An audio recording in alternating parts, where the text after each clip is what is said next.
अस्सलाम वालेकुम रेगर हजरात। आज की इस वीडियो में हम पार्ट 2 को डिस्कस करेंगे। पार्ट 1 में हमने माउंटेन का जो है वो हाइट निकाला और अब पार्ट 2 में जो है हम माउंटेन का यानी पहाड़ का जो है उसका वेट निकालेंगे कि हम किस तरीके से एक पहाड़ का जो है वो उसका वेट निकाल सकते हैं। तो इसके लिए जो है सुपर कंप्यूटर की ज़रूरत पड़ती है, क्योंकि आम कैलकुलेटर से जो है आप पहाड़ का वो नहीं निकाल सकते, वज़न नहीं निकाल सकते, क्योंकि उसमें बहुत ज़्यादा बड़ी कैलकुलेशन की ज़रूरत होती है। लेकिन जो हमने एक छोटे से पहाड़ का जो है कैलकुलेशन किया था, जिसमें उसका टिप हाइट यानी उसका जो हाइट था वो 30 मीटर निकल आया था। तो अब हमने जो है इसका पार्ट 2 में उसका जो है वेट कैलकुलेशन करना है। अच्छा, वेट कैलकुलेशन के लिए एक बहुत ही इजी है, इसमें कोई भी रॉकेट साइंस नहीं है। इसमें सिर्फ जो है वो कोनी जो है वो उसका यूज़ किया होता है, उसका फार्मूला। कोनी कैसे होता है कि मतलब ऐसा होता है, मैं आपको ड्राइंग करके भी दिखा देता हूँ। ये होता है कॉइन, सही ना, कॉन, ये CONE, कॉनी। ये कॉनी भी पहाड़ की तरह होता है। तो कॉनी का जो फार्मूलेशन होता है वो उसका वॉल्यूम निकालने के लिए आप लोगों ने क्या करना है कि 1/3 उसके लिए फाई का यूज़ होता है, रेडियस उसका निकालना होता है, रेडियस 2 मल्टीप्लाई बाय हाइट। तो इस फार्मूले की मदद से आप जो है किसी भी पहाड़ का जो है आप उसका वेट निकाल सकते हो। तो पहले जो इस फार्मूलेशन में आपको जो हाइट ज़रूरी है यानी हाइट की ज़रूरत है, तो पहले आपने पहाड़ का जो है हाइट निकालना है। अगर आपको पहाड़ का हाइट का नहीं पता तो आप जाके पार्ट 1 देख लें, तो आप उसमें पहाड़ का जो है हाइट निकालेंगे और फिर उसका रेडियस भी आपको पहाड़ की हाइट से आपको उसका रेडियस का भी पता चल जाएगा। और पाई का जो वैल्यू आप लोग को ऑलरेडी पता है कि 3.1416 है। तो इसी फार्मूले की मदद से कौन फार्मूले की वजह से आप जो है उसका वेट निकाल सकते हैं, ठीक है। तो अभी हम क्या करेंगे कि फिर उसके बाद जो है आपने जो वॉल्यूम इससे नज़र आ जाएगा, तो वॉल्यूम के बाद जो है ना आपने डेंसिटी के साथ उसको मल्टीप्लाई करना है। डेंसिटी जो है वो 2700, रॉकी माउंटेन का जो स्टोन होते हैं वो 2700 kg पर मीटर होता है। तो फिर उसके साथ हम आगे जाएंगे, ठीक है। तो अभी हम पहले पार्ट को करते हैं, फिर दूसरी पार्ट को उसकी डेंसिटी से मल्टीप्लाई करेंगे। तो वॉल्यूम निकालने के लिए 1/3 जो है पाई का है 3.1416। और यहाँ पर जो है रेडियस हमारे पास किधर से आया, ये 45 ही अभी आप लोग को मैं दिखाऊंगा। यहाँ पर अगर आप लोग देख ले तो जो हमारे पास प्री पार्ट 1 में हमारे पास माउंटेन का जो हाइट आया था वो 30 मीटर आया था। तो पॉइंट ए और पॉइंट बी से कैलकुलेशन करने के बाद जो है हमारे पास 30 मीटर उसका हाइट आ गया। तो 30 को हम मल्टीप्लाई करेंगे कोनी फार्मूले की मदद से, हम इस जो हाइट है उसको मल्टीप्लाई करेंगे 30 से, 3 से। तो जब इनसे 3 करेंगे तो ये हमारे पास इसका जो बेस है ये हाइट के बराबर, यानी हर एक माउंटेन का जो हाइट है उसका बेस उसका 3 गुना होता है। तो ये 30 जो हाइट है, 30 हाइट मल्टीप्लाई बाई 3, तो इसका बेस कितना बनेगा, इसका बेस इस माउंटेन का बेस अप्रोक्सीमेटली 90 बनेगा, 90 मीटर बनेगा। अच्छा, 90 मीटर तो अब उसका जो है वो बन गया। अब 90 जो है हमारा, फॉर एग्ज़ाम्पल ये हमारा पॉइंट ए से पॉइंट बी तक ये हमारा डाया हो गया। तो डाया का जो है फिर हमने रेडियस निकालना है।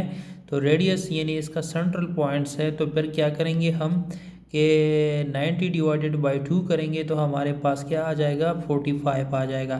तो ये 45 इसका यहाँ से लेकर यहाँ तक ये इसका आ जाएगा, यानी 45 इस साइड पे हो गया और 45 इस साइड पे हो गया, तो ये बन जाएगा 90, ठीक है।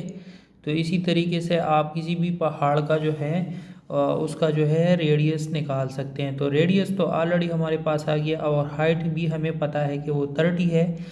तो अभी फार्मूले में इन सारी वैल्यूज़ को पुट करते हैं। तो पाई 3.1416, रेडियस जो है हमारे पास 45 स्क्वायर है, मल्टीप्लाई बाय हाइट जो है हमारे पास 30 है।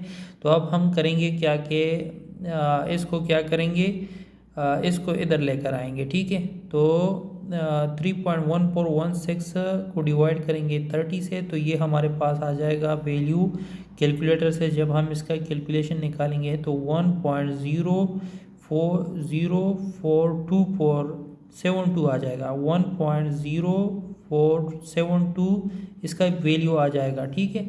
अब हमने करना क्या है कि 45 जो है इसको स्क्वायर में करेंगे, तो 45 मल्टीप्लाई बाई 45, तो इसकी वैल्यू क्या आ जाएगी 2025 आ जाएगी, ठीक है।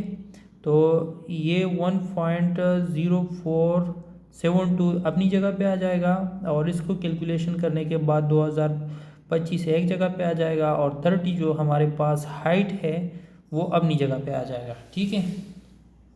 तो अब हम करेंगे क्या कि इन और इसको मल्टीप्लाई करेंगे और इसके साथ इसको ज़रब देंगे।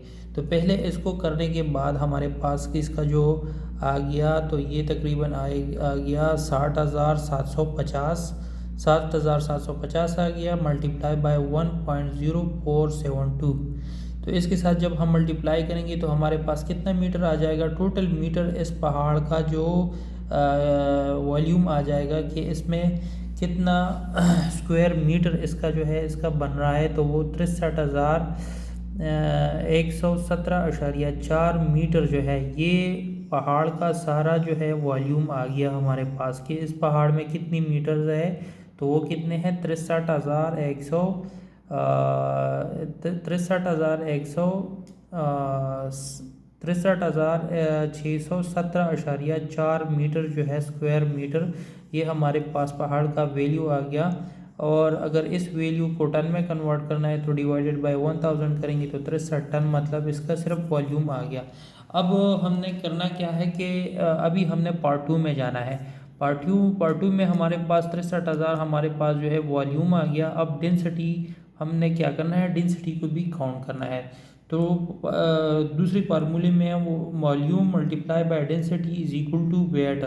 तो क्या करेंगे कि 63,617.4 मल्टीप्लाई बाय एक रॉकी माउंटेन की जो डेंसिटी है वो कितनी है 2700 kg होता है। तो इसको इसके साथ जब हम मल्टीप्लाई करेंगे तो ये आ जाएगा 1,71,766। ये तो मेरे ख्याल से इकाई दहाई सैकड़ा हज़ार 10,000 लाख 10 लाख करोड़ 10 करोड़, तो ये 10 करोड़ 17 करोड़ से भी ज़्यादा जो है ना इसकी वैल्यू आ गई, ठीक है। तो ये केजीज़ में आ गया, ठीक है। केजीज़ को फिर अगर हम इसको डिवाइड करेंगे 1000 से तो वो हमें टन में वैल्यू देगा। तो टन में वैल्यू देगा तो वो कितना टन का बन जाएगा, ये जो है ये सब हमारे पास केजीज़ में आ गया। ये सारा वैल्यू जो है वो केजी में है। इसको डिवाइड करेंगे 1000 से तो ये हमें टन में आ जाएगा। तो टन में कितना आएगा, इकाई दहाई सैकड़ा हज़ार 10,000 लाख, तो 1,71,766 टन का जो है ये इसका हाइट अगर 30 मीटर है ना तो ये 1,71,766 टन का माउंटेन होगा। तो आप सोचें कि मतलब एक ना छोटा पहाड़ उसकी वैल्यू 1,71,000 से 766 टन से ऊपर आती है। तो आप सोचें कि माउंट एवरेस्ट, K2, नंगा पर्वत और इस तरीके से और जो पहाड़ है वो तो 8,800 मीटर तक है, और हमने सिर्फ 30 मीटर का निकाला है। तो आप सोचें कि 30 मीटर का इतना बड़ा वैल्यू आ रहा है, बड़ा नंबर आ रहा है। तो 30 तो 8,800 जो माउंट एवरेस्ट है या K2 का हाइट है, तो उसके लिए आपको फिर सुपर कंप्यूटर की ज़रूरत पड़ेगी, क्योंकि आम जो कैलकुलेशन है आम कंप्यूटर से आप इसको नहीं निकाल सकते। तो ये एक आम सी जनरल नॉलेज थी, और कभी कभार आपसे भी रैगिंग में भी इसका पूछ सकते हैं। तो इसीलिए आप लोगों ने करना क्या है कि हर एक चीज़ के बारे में उसकी जानकारी रखना चाहिए कि हम किस तरीके से जो है वो कैलकुलेशन कर सकते हैं, किसी चीज़ का वेट निकाल सकते हैं। तो ये ज़रूरी होता है कि आपको हर एक चीज़ का जो उसका वज़न है उसके बारे में आपको जानकारी होनी चाहिए। तो वीडियो अगर अच्छी लगी है तो अपने दोस्तों के साथ लाइक, सब्सक्राइब और शेयर करें। तो तब तक के लिए इतना ही, मिलते हैं किसी और टॉपिक पे। अल्लाह हाफ़िज़।